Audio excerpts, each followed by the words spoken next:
So once again, good afternoon, everyone. And it's a pleasure to have you all here at our facility. I hope you enjoyed the tours that you have been receiving thus far.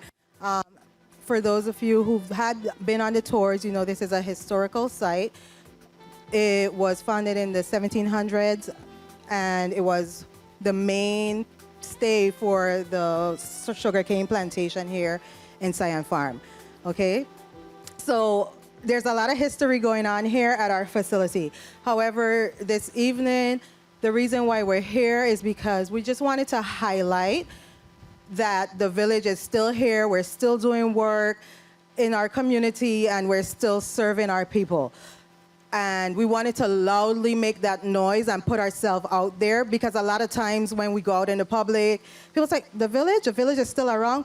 Yes, we are still here. We're still doing work, we're still serving our people, because this is our community. So we're still here doing the heart work. It's hard work, but the heart work. So with that being said, about 4 years ago, I fell into the position of regional director here at the village. At that time, we were on the verge of possibly closing down. Our deputy COO, Christian Duarte, stepped in and had a vision for us. He was like, no, that can't happen. How could we close down? We're the only residential facility in the Virgin Islands. He stepped in with a vision, and with a handful of staff, because everyone got laid off, with a handful of staff, we saw the same vision. At first, it was a little leery about what is the madness this man is doing here. It's only 5 of us. How can we build this back? But with 5 people in 9 months, we brought our facility back. We continued serving our community, and we are here today. So I would like to say thank you to Christian. Unfortunately, he couldn't be here today. However, he sent Miss Yolanda Gonzalez to represent for him, and she'll have a few words for y'all this afternoon.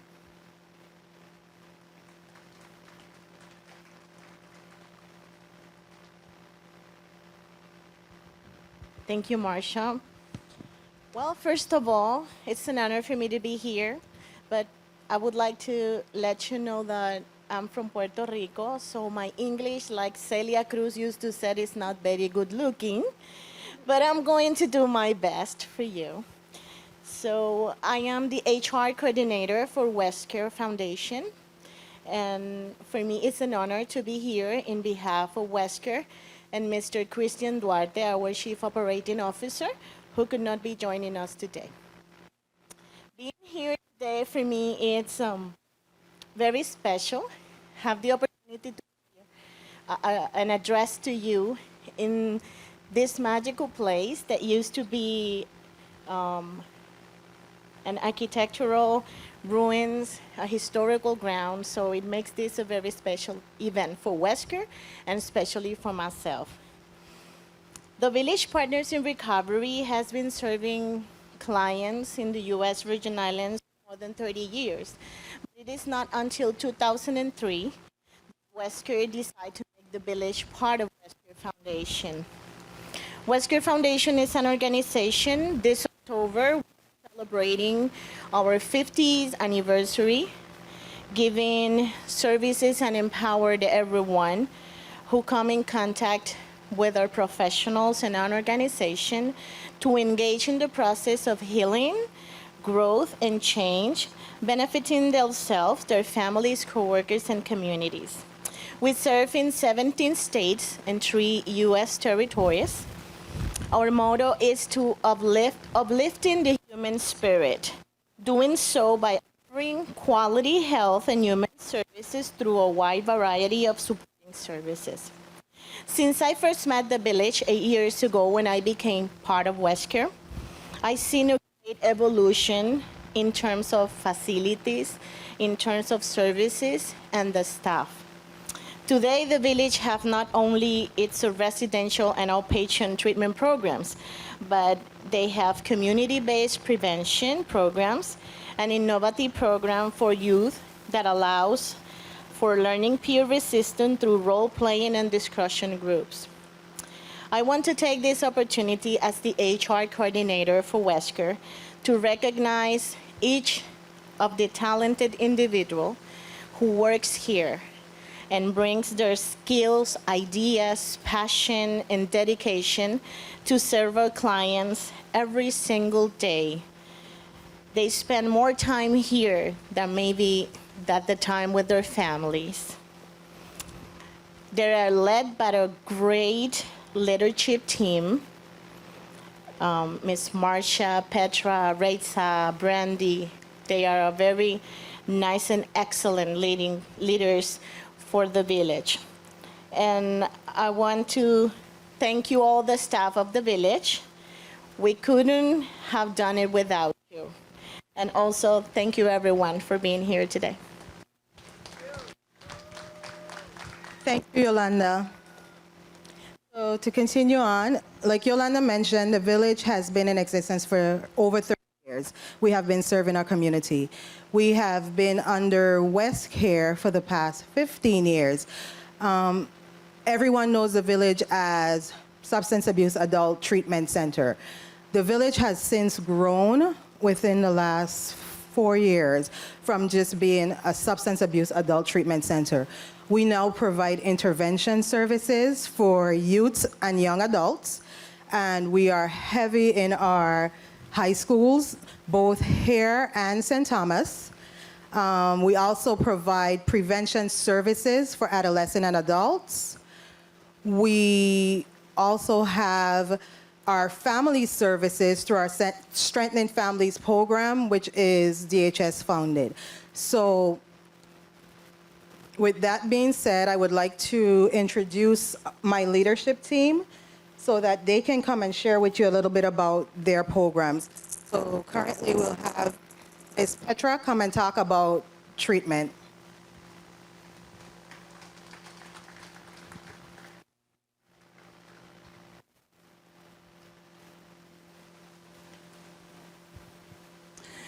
Good evening, everyone. Thank you for being here today.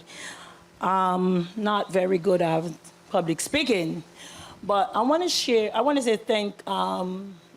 thank you and thank leadership team for being here for 20 years.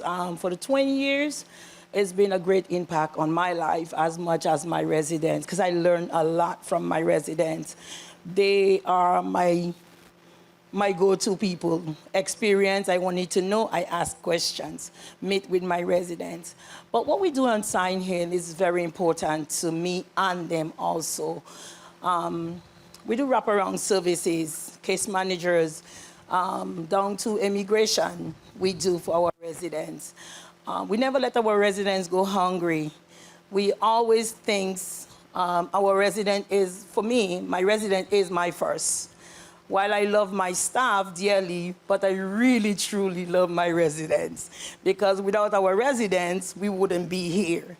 So for me, that's a great passion for me. But I don't know where to start of my residents or what we do here, because I don't think anywhere can do what we do. Because if you don't have the hat, it's not going to work. Everything we do is about heart. Everywhere we go, it's about your heart. For me, I live, sleep, dream of my residents. So I just I'm happy to be here, because being here is what I live for. So I want to thank everyone for being here. I really wrote something, but to me, that's not from my heart. So I just happy to be here and thank God for my residents and my staff, the public, the community. I am very grateful for our community. We partner with education department, help us with food for our pantry. I mean, it's just a wonderful experience being here.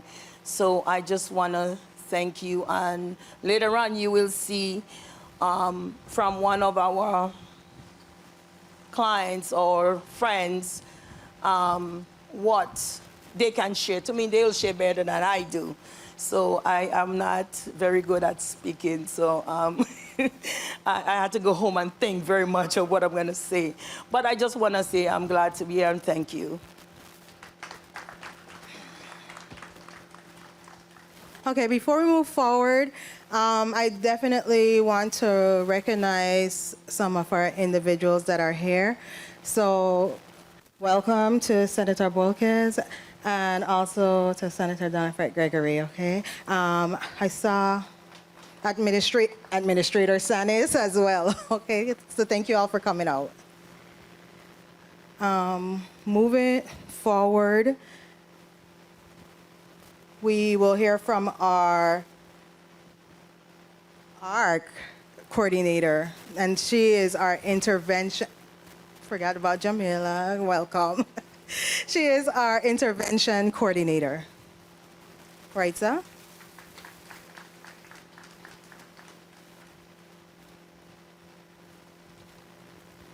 Good evening, everyone, and thank you for joining us this evening.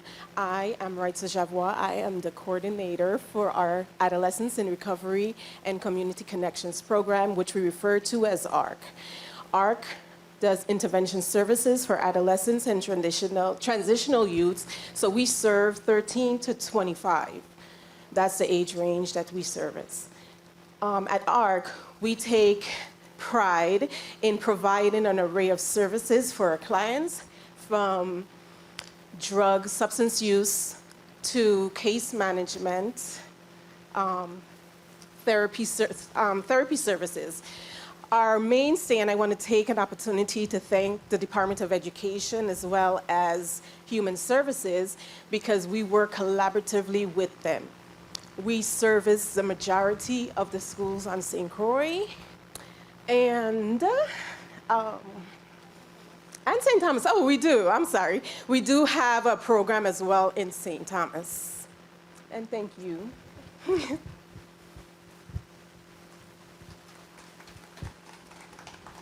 And lastly, we'll hear from Brandy Brooks, who's our prevention coordinator. Okay, good evening, everyone. As Marcia said, my name is Brandy Brooks, and I'm the prevention coordinator here at the Village BI Partners in Recovery. For those of you all who do not know, our prevention office is located in Richmond. It's right around the corner from the old Charles Harwood building, and we've been there for about 6 years. We started with Progressive Lifestyles, which ended maybe 2 years ago, and now we have a brand new grant called Project Horizon, which we are extremely excited about. We began servicing alternative education just this fall. That is our first school, and we have been seeing great responses from the students, and of course, we have been learning from them as well. So this is something that we are excited to continue growing as part of our prevention initiative. Here we are at the treatment facility. However, as prevention is better than cure. We get to treatment and sometimes people look around and say, why do people use substances? Why do people turn to alcohol and drugs? However, it's a lot easier than most people would think. So our goal, of course, is to empower the youth to make healthier choices so they don't have to live a life full of addiction. So that's teaching them healthy coping skills, different ways to have fun and connect with people that does not involve substances. So we have a life skills training course. We go to the high schools and we provide that service. And it focuses on building their self-esteem, their confidence, and helping them to set goals so that they have something to look forward to, as opposed to having nothing to do and turning to substances as a way to entertain themselves. We also have our youth task force that we're working on establishing, which I'm young, and my staff is young. However, it's best to have people within that age group who could connect to them in a way that we might not be able to. So we're working on building that so that we could have them help us with initiatives, because they're gonna make it sound a lot cooler than I can make it sound. We also have our Sticker Shock campaign, and if you go through Christiansted, around the bars and on the boardwalk, you'll see our stickers that are encouraging people to make sure that they do not buy alcohol for minors, because we live in a place where the legal drinking limit, is 18. So I could get my friend who's under 18 a drink. So we just want to make sure that people are taking the steps necessary to make sure that our community remains healthy. We also have, I think actually that might be it for Project Horizon, but under prevention, we have another program called Strengthening Families, which has been actually, it existed long before we had our prevention office. They used to provide that service here on the Hill. However, now we have it under prevention, and that is for families with children 7 to 16.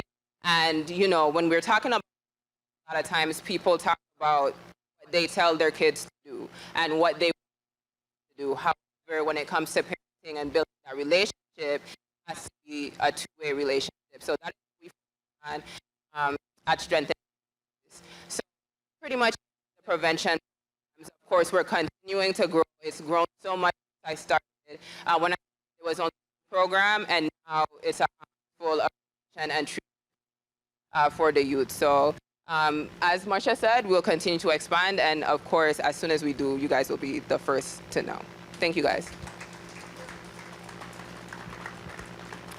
Moving along, I know it was great listening to everyone speak about their programs, but we invited a few individuals. We have one here that is going to give you all a little testimony about his stay when he did treatment and what it was for him. So, Lowell?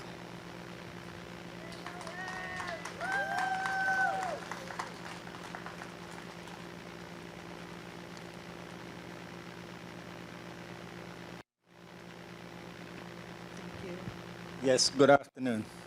My name is Lowell Maxwell Brown, but I'm better known as Zachariah. I came up here on the 29th of February 2012. So on the 29th of February next year, I'll be 12 years sober. I'm grateful for the staff that was here. Marsha was, Petra was. A few of them, I think, leave. But being at the village, he gave me a whole lot of tools for me to take around. It's not about me being strong. It's all about me being wise and being smart. Know when to move, who to hang with, and where to go. I'm still present at the village. I come off and on, find out what's going on with the clients. I also let some of the clients know that honesty is not about being strong, it's all about being honest. If you're not honest to yourself, you cannot be honest to nobody. I'm as honest as can be. I don't have no reason to pick up a drink. Alcohol, it's a down presser. When I got here, it was a complete mess. Now looking at me, you wouldn't know that I used to drink alcohol unless I say it. I have no reason to use alcohol anymore, and I'm grateful to Petra, Marsha, and the rest of the staff who leave. Marsha, do a 1-minute video with a young lady that just was up here. Somebody that I know smile like this. Thanks. I don't know how far the video reached, but I also sent it out. Look at it, they were happy to know that I'm still sober, and I intend to be sober. Thanks for all who come out. Thanks to all the visitors. I'm ready to party.